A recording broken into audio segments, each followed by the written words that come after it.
Hi అండి అందరికీ. Chicken పచ్చడి ఎలా చేయాలో చూసేద్దామా?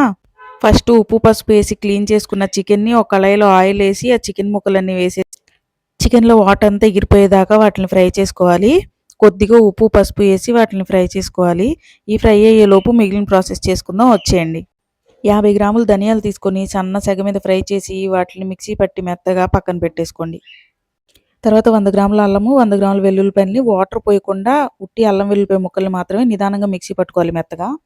తర్వాత చెక్క, లవంగాయి, స్టార్ పువ్వు, బిర్యానీ ఆకు, యాలుక్కాయలు వీటిని కూడా మెత్తగా మిక్సీ పట్టుకోవాలి. మిక్సీ పట్టుకొని పక్కన పెట్టేసుకొని ఈ ముక్కల్ని ఫ్రై చేసుకోవాలి. వాటర్ ఎగిరిపోయినాయో లేదో చూసుకుంటా మధ్య మధ్యలో తిప్పుకుంటా ఫ్రై చేసుకోండి. ఇక్కడ వీడియోలో చూపిస్తున్నట్టుగా వాటర్ ఎగిరిపోయేలాగా ఫ్రై చేసుకొని ముక్కలన్నీ తీసి పక్కన పెట్టేసుకోండి. ముక్కలన్నీ తీసి పక్కన పెట్టేసుకున్న తర్వాత ఒక 1/2 కేజీ ఆయిల్ పోసుకోవాలి కళాయిలో. పోసుకొని ఈ చికెన్ ముక్కలన్నిటిని అందులో వేసి మీడియం ఫ్లేమ్లో పెట్టి సన్న సెగ మీద గోల్డెన్ బ్రౌన్ కలర్లోకి వచ్చే వరకు బాగా ఫ్రై చేసుకోవాలి.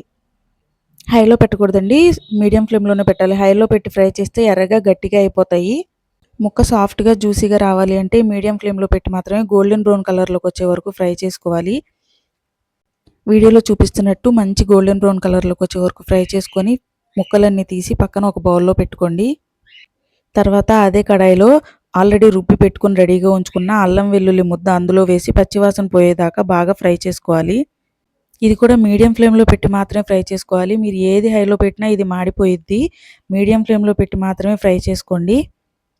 ఇక్కడ నురుగులాగా ఉంది చూసారా, ఇప్పుడు అదంతా పోయి చక్కగా ఇది కూడా మంచి కలర్లోకి వచ్చింది. పచ్చివాసన అంతా పోయి అప్పుడు దాకా ఫ్రై చేసుకోవాలి అల్లం వెల్లుల్లి పేస్ట్ని.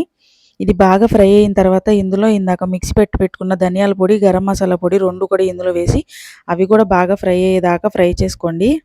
తర్వాత ఒక గుప్పెడు కరివేపాకు వేసి ఆ కరివేపాకు కూడా బాగా ఏగే వరకు ఫ్రై చేసుకోండి. కరివేపాకు ఫ్రై అయిపోయిన తర్వాత 2 టీ స్పూన్స్ పసుపు, అలాగే కేజీ చికెన్కి 80 గ్రాముల వరకు ఉప్పు పడుతుంది. దాన్ని బట్టి చూసుకొని 4 నుండి 5 టేబుల్ స్పూన్లు ఉప్పు కూడా వేసుకోండి. తర్వాత వేయించి పక్కన పెట్టుకున్న చికెన్ ముక్కల్ని కూడా ఇందులో వేసేసి ఇంకొక 5 నిమిషాలు వేయించండి. వేగిపోయిన తర్వాత ఒక గిన్నెలోకి తీసుకొని పక్కన పెట్టేసుకోండి. వేడి తగ్గిన తర్వాత ఇందులో కారం కలపాలి, లేదంటే పచ్చడి బాగా నల్లగా అయిపోయిద్ది.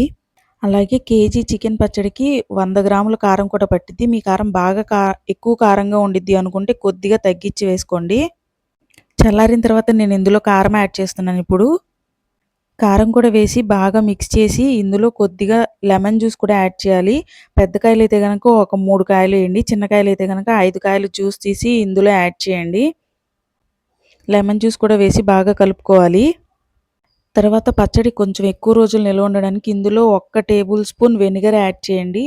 పచ్చడి బయట ఉన్న కానీ ఎక్కువ రోజులు నిల్వ ఉండిద్ది వెనిగర్ యాడ్ చేస్తే. ఇక్కడ నేను వెనిగర్ కూడా యాడ్ చేసి ఉప్పు చూసి కాసేపు పక్కన పెట్టేసి ఉంచాను. 1 గంట సేపు పక్కన పెట్టి ఉంచారంటే చికెన్ పచ్చడి రెడీ. వీడియో నచ్చిందా? అయితే ఒక్క లైక్ చేయండి. అండ్ అలాగే మీరు కూడా ఈ చికెన్ పచ్చడి ట్రై చేసి ఎలా ఉందో నాకు తప్పకుండా కామెంట్ చేసి చెప్పండి. Thank you for watching. Please subscribe my channel.